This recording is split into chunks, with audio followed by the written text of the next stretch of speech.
영상 하단 더보기란 클릭하시면 간편하게 참여하실 수 있는 링크도 남겨놓을 거니까 이 링크 클릭하셔서 무료 정보방 입장하시기 바라겠습니다. 네, 안녕하세요. 주도현입니다. 오늘 2월 23일 금요일이고요. 오늘도 리플 같이 한번 살펴보도록 하겠습니다. 일단 오늘 시장은 비트코인의 옵션 만기일이기 때문에 조금 약 보합권에서 어느 정도 조정이 나오면서 움직이고 있습니다. 몇몇 개별 이슈가 있는 코인들 아니면 세력들이 단기 차익 실현을 노리고 끌어올리는 코인들 외에는 전체적으로 함께 조정세를 보여주고 있는 모습인데, 그래서 리플도 마찬가지로 최근 반등 이후에 약보합권에서 횡보하고 있는 모습을 확인할 수가 있죠.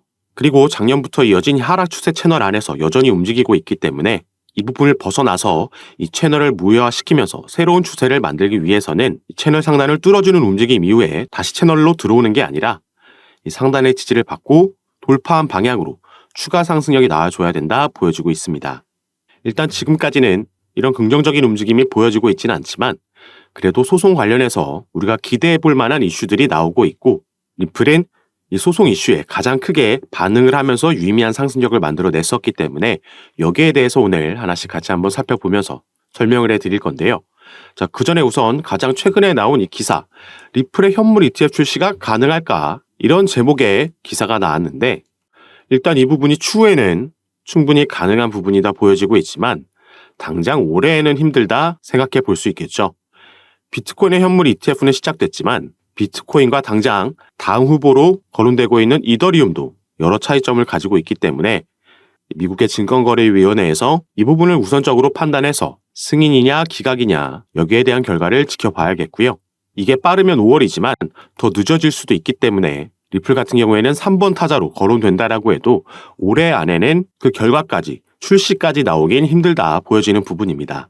다만 리플은 이제 정식 재판 일정이 시작되면서 여기에 대한 결과가 어떻게 그리고 언제 나오냐까지 중요한 부분이 되겠고, 올해는 또 미국의 대선까지 있기 때문에 여러 변수들이 아직 남아있죠.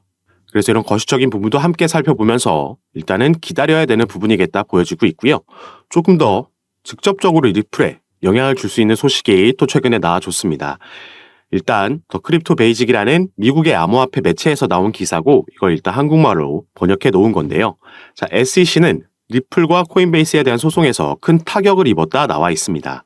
이게 어떤 내용인지 그 내용까지 같이 한번 살펴보시면, 자, SEC의 암호화폐 소송부서 책임자인 라단 스튜어트가 위원회를 떠났다라고 나와 있습니다. SEC에서 나왔다라는 거죠. 그리고 나서 국제 로펌인 화이트앤케이스에 합류를 한 건데, 이직을 한 건데, 이 새로운 로펌은 미 월가의 또 다른 건물급 기업인 피델리티가 최근 비트코인 ETF 서류를 제출할 때 여기에 자문을 제공한 로펌입니다. 지금 SEC에서는 리플과 코인베이스와 소송을 이어가고 있는데, 리플가 이제 작년에 약식 재판이 끝난 이후에 새롭게 시작되는 정식 재판과 벌금 합의 관련해서 새로운 소송 스케줄이 시작된 시점에 지금 이 소송의 책임자인 헤드에 있는 변호사가 이탈을 하게 된 겁니다. 이 스튜어트라는 변호사는 SEC가 처음 2020년도 12월 달에 소송을 제기했을 때부터 이 집행부서에 속해 있던 인물이었고요. 지금은 시간이 지남에 따라 이 부서 책임자로 있던 인물이죠. 그래서 이 변수는 이 소송에서 어떻게 작용할지 우리가 봐야 되는데, 자, 최근 나온 이 소식 외에도 리플과 SEC 간의 소송에서 합의를 이뤄낼 수도 있는 변수가 지금 두 가지 더 추가로 있습니다.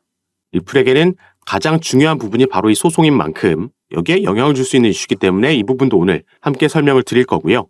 소송 스케줄이 어떻게 예정되어 있고 또 어떻게 전망되고 있는지 지금부터 하나하나 같이 살펴보면서 설명해 드리도록 하겠습니다. 자, 여러분들은 오늘 영상 본격적으로 시청하시기 전에 밑에 있는 구독과 좋아요 버튼 한 번씩만 눌러주시면 제가 이렇게 영상 제작하는 데 큰 힘이 된다라는 점 먼저 말씀드리고, 추가로 또 영상 밑에 더보기란 클릭하시면 간편하게 카톡방에 참여하실 수 있는 제가 문자 링크를 남겨놨습니다. 이 위에 링크를 클릭하시면 바로 저에게 문자 보내실 수 있도록 화면이 전환될 거니까 여러분께서는 전송 버튼만 눌러주시면 제가 이 문자를 확인하는 대로 순차적으로 연락드려서 카톡방 초대를 도와드릴 거고요. 문자 전송이 힘드신 분들은 컴퓨터로 시청하고 계신 분들은 그 밑에 링크 통해서도 참여가 가능하십니다. 카톡방에 입장하시면 리플 관련된 이슈들, 일단 가장 중요한 소송 이슈, 새롭게 나오는 정보들 가장 빠르게 공유해 드리면서 시장이 어떻게 반응하는지, 앞으로의 전망은 어떻게 되는지 브리핑해 드리고 있고, 또 사업 영역 확정 관련된 부분도 업데이트해 드리고 공유해 드리고 있습니다. 최근에는 미국 내 라이센스를 취득한 커스티디 기업을 인수합병하는 뉴스가 있었죠. 그래서 미국 내 송금 사업을 재개하겠다라는 의사를 밝혔는데 이런 부분은 지금 당장 소송 이슈에 가려서 시세에 반영되고 있지는 않지만 우리가 리플에 투자함에 있어서 이 가치라는 부분도 무시할 수 없기 때문에 추후에는 영향력을 발휘할 수 있는 부분이다 말씀을 드립니다. 그리고 또 시장 전체에 영향을 줄 수 있는 거시경제 이슈들, 경제지표 발표들도 마찬가지로 가장 빠르게 공유해드리면서 시장이 여기에 어떻게 반응하고 거기에 따라서 우리가 가져가야 되는 알맞은 종목 선정부터 타점과 비중까지 공유해드리면서 함께 매매를 진행하고 있으니까 그리고 당연히 카톡방은 전부 무료로 운영하고 있는 거니까요. 여기에도 한 번씩 관심 가져주시고 확인해 주시면 감사하겠습니다. 자, 그럼 지금부터는 바로 소송 이슈를 추가로 스케줄과 함께 두 가지 변수까지 같이 한번 살펴볼 건데요. 자, 이 문건은 SEC와 리플의 소송을 담당하고 있는 이 토레스 판사가 작년 11월 달에 양측에 보낸 문건입니다. 여기에 이제 다음 스케줄들이 나와 있는데 가장 첫 번째가 2월 12일로 예정되어 있던 스케줄이었죠. 자, 양측이 Remedies Related Discovery, 구제 관련 서류를 제출하도록 되어 있었습니다. 그리고 이것과 더불어서 최근에 SEC가 요청했던 리플의 2022년도와 2023년도의 재무제표, 그리고 기관들에게 판매된 XRP 판매 수익 자료를 요구했고 이 부분을 법원이 승인을 했죠. 그래서 이 서류들도 같은 날짜까지 제출하도록 명령이 떨어졌었습니다. 그런데 리플이 여기에 대해서 연기 요청을 했고요. 그래서 이게 20일까지 연기됐고 오늘 날짜로 제출이 완료된 부분이죠. 그래서 이후에는 이제 3월 13일 날 플레인티프인 SEC가 이 구제 관련 요약 보고서를 제출을 하게 되고 디펜던트인 리플이 이 반대 의견서를 제출을 하게 됩니다. 그 부분은 한 달 뒤인 3월에서 한 달 뒤인 4월 12일까지고 여기에 대한 답변서를 SEC가 내놓겠다라고 하면 4월 29일까지가 그 날짜로 예정되어 있는 거죠. 자, 지금 이 문건에 나와 있는 이 내용은 여기도 나와 있듯이 구제 관련 서류들, 구제라는 건 벌금 관련된 서류들을 의미하는 겁니다.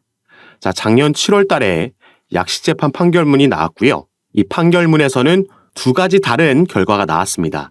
자, 리플이 기관에게 판매한 XRP 그리고 개인들에게 판매된 XRP에 대한 판결이 다르게 나왔다라는 건데 기관에게 판매된 건 증권이 맞다 이런 결과가 나온 거고 개인에게 판매된 건 증권이 아니다라는 판결이 나왔다라는 거죠. 그래서 우리가 이걸 보고 약식 판결문 결과를 보고 부분 승소다 이렇게 얘기를 했던 건데 그래서 여기 나와 있는 건 기관들에게 판매된 XRP에 대해서 이 부분은 미등록된 증권을 판매한 거기 때문에 리플이 벌금을 내고 합의를 진행해야 된다 얘기가 나오고 있는 겁니다. 그리고 7월 달에 이런 약식 재판 판결문이 나왔을 때 이 개인들에게 판매된 XRP는 증권이 아니다라는 판결에 SEC가 중간 항소 요청을 했었는데 이 부분이 기각당했죠. 그래서 이 기각당했을 당시에 그 기각 명령문이 바로 이 문건입니다. 밑에 보시면 여기 나와 있죠. The SEC's motions for certification of the interlocutory appeal. 이게 바로 중간 항소인데 이게 denied. 기각했다라는 그 명령선 겁니다. 그리고 이 문건의 가장 마지막 페이지를 보시면요. 자, 여기에 4월 16일, 올해 4월 16일 오후 2시에 Counsel for all parties shall appear for the final pretrial conference. 이 양측은 최종 소송 전 회의에 참석해야 된다 나와 있습니다. 그리고 그 밑에는 prior to the final pretrial conference. 이 위에 나왔던 최종 이 소송 전 회의 전에 Counsel for both parties. 양측 변호사들은 along with the parties themselves. 그 양측 기관 사람들과 함께 shall meet in person. 대면으로 직접 만나서 for at least 1 hour. 최소 1시간 이상 to discuss settlement of this matter. 이 문제에 대한 합의 관련해서 얘기를 하라고 나와 있습니다. 이렇게 법원에서도 직접 스케줄을 만들어서 합의를 진행하라고 명령을 내렸기 때문에 이 합의에 대한 얘기가 계속해서 나오고 있다라고 보시면 되겠는데요. 자, 일단 최근 SEC의 소송 진행 사항들을 보시면요. 일단 리플과 약식 재판 판결문에서 사실상 패소라고 시장이 받아들이고 있는 결과를 받아들였고 두 번째로는 아까 말씀드렸던 이 문건에서 나와 있는 중간 항소 요청도 법원에서 기각을 당했습니다. 그리고 또 작년에는 이 SEC가 리플 회사뿐만 아니라 개별적으로 또 경영진에게도 소송을 제기한 바가 있었는데 이 부분을 본인들이 취하한 바가 있죠. 그래서 리플과의 소송만 놓고 봐도 지금 표면적으로 3연패를 기록하고 있는 상황이고, 또 추가로 그레이스케일과 진행했던 소송에서도 패소하게 되면서 이게 비트코인의 현물 ETF 승인까지도 이어졌다라고 볼 수 있는 겁니다. 그래서 사실상 SEC 입장에서도 정식 재판으로 가게 돼서 여기서까지 패소하게 될 경우 되돌릴 수 없는 전례를 만드는 거기 때문에 이런 리스크를 가지고 싶어 하지 않을 수도 있다라는 측면에서 합의에 대한 얘기가 나오고 있는 건데요. 추가로 이 문건에서 보시면 우리가 보시기 편하게 한국어로 번역해서 같이 한번 보도록 하겠습니다. 자, 법적 다툼이 임박했다. 이건 아까 말씀드렸던 이제 서로 구제 관련 서류를 제출하면서 약식 재판 종료 이후에 이제 정식 재판이 새롭게 시작된다라는 의미고요. 이 불확실성 공개된다라는 게 바로 이 서류를 의미하는 겁니다. 자, 그런데 이 소송에서 결정적인 역할을 할 수도 있다라고 보여지는 두 가지 이 변수에 대해서도 나와 있습니다. 자, 보시면 이 변수를 여기서는 커브볼이라고 번역해서 표현되고 있는데, 첫 번째는 이 SEC 내부에서 지금 진행되고 있는 조사 결과에 따라서 이게 SEC와 리플 사건의 방향에 영향을 미칠 수 있다라는 거죠. 이 조사라는 건 이 임파워 오버사이트라는 곳에서 2021년도에 SEC를 상대로 소송을 제기한 부분인데, 그 내용은 이 전직 SEC 관리들이 리플과 XRP에 대한 편견을 가지고 있다 주장한 겁니다. 그래서 이 조사를 맡고 있는 OIG가 이 조사 과정에서 불법 행위를 발견하게 되면 SEC는 판결에 대한 항소 계획을 종료할 수 있으며, 이는 당연히 XRP에게, 리플에게 호재로 작용할 수 있다라는 거죠. 빠르게 합의로 마무리될 가능성이 있다라는 그 첫 번째 변수가 될 수 있는 거고요.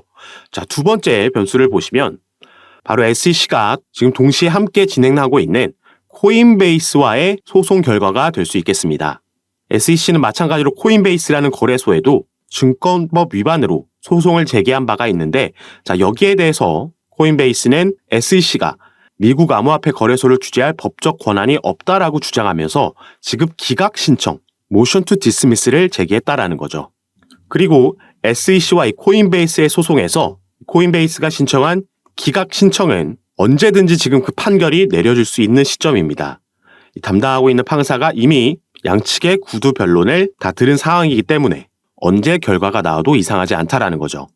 그래서 이 OIG의 조사와 코인베이스의 기각 신청에 대한 판결이 SEC 항소 계획에 대한, 리플의 항소 계획에 대한 문을 굳게 닫을 수 있다라는 거고, SEC의 불리한 결과가 나오면 SEC는 법 진행을 통한 암호화폐 규제에서 한 발 물러서야 할 거다 볼 수 있는 겁니다.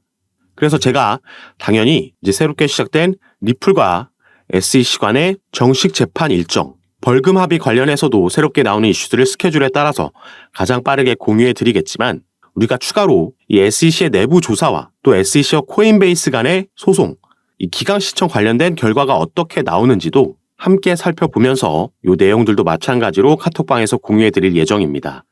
그래서 빠르면 4월 달에도 이 소송이 합의로 마무리될 수 있다라는 그 가능성이 이런 변수들에 의해서 얘기가 나오고 있는 거고, 우리는 일단 이런 내용들을 파악하고 시나리오로 가지고 있고, 실제로는 이게 어떻게 진행되는지 살펴보면서 또 차트에는 어떻게 반영되는지, 처음에 말씀드렸던 거시적인 시장의 전체적인 흐름은 어떻게 진행되는지 함께 파악하면서 고려하고 타점을 잡고 매매를 진행해야겠습니다.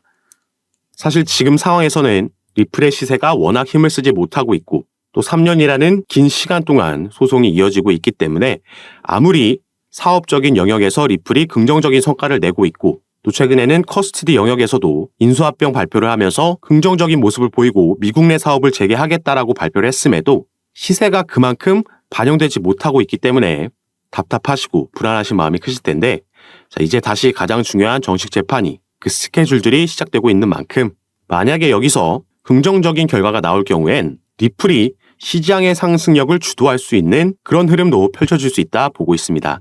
그래서 이런 정보들 받아보시면서 그 흐름에 맞게 타점 설정하시고 매매 진행하시면 더욱 좋을 것 같다 말씀을 드리겠고요. 이런 부분 제가 전부 카톡방에서 무료로 공유해드리면서 도움드리고 있으니까 이런 정보들 받아보시고 여러분들 투자 판단에 참고하시고 매매 진행하시면 더욱 좋겠습니다. 그리고 아까 말씀드렸듯이 카톡방에 참여하시는 방법은 이 영상 밑에 보이시는 링크 클릭하시면 저에게 바로 문자 보내실 수 있도록 페이지가 이동되니까 거기서 전송 버튼만 클릭해 주시면 제가 이 문자를 받게 되고 이 문자를 확인하는 대로 제가 한 분씩 답변 드리면서 카톡방 초대를 도와드리든 아니면 간편하게 문자로 상담 드리든 여러분들과 소통하면서 진행해 드릴 거니까요. 이런 정보들 받아보시면서 이 코인 시장에 기대되고 있는 올 한 해 그리고 내년까지 이어지는 이 대세 상승장, 반감기 시즌에 꼭 수익 많이 챙겨가시는 그런 시기로 만들어 가셨으면 좋겠습니다. 자, 그럼 오늘 영상도 끝까지 시청해 주셔서 너무 감사드리고 저는 다시 카톡방에서 여러분들 대응 도와드리고 상담 도와드리면서 찾아뵙도록 하겠습니다. 감사합니다.